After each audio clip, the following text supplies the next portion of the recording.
นี่ว่าผู้นอนกาสิเมื่อโค้งนอนแต่กาสิบริการทั้งเพื่อหน่อยการทั้งครัวพี่น้องครัวเขาสำเร็จเลย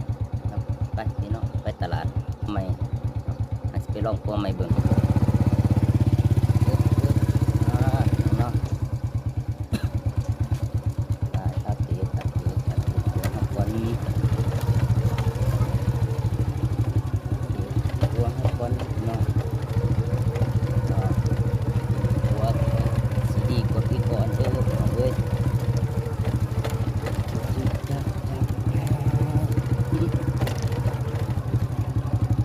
นั่นที่ถือเกียร์เข้าไปสีป้าผู้ไม่เนี่ยคือวันนั้นไปคือข้อน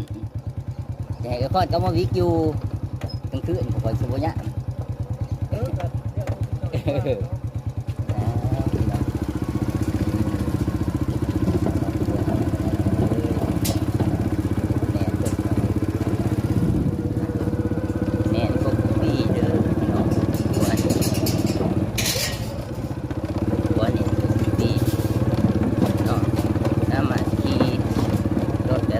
สบายเลยพี่น้องเอ้ย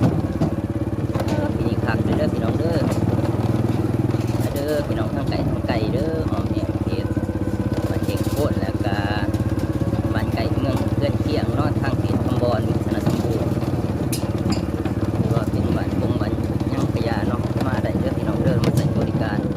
ว่าขาดเซโดนเฮาเนาะหยุดบ้านเช็คโคตรเซโดนเด้อพี่น้องเด้อเปิดให้บริการเด้อเชิญชวนมาใส่บริการเด้อพี่น้องอยากงา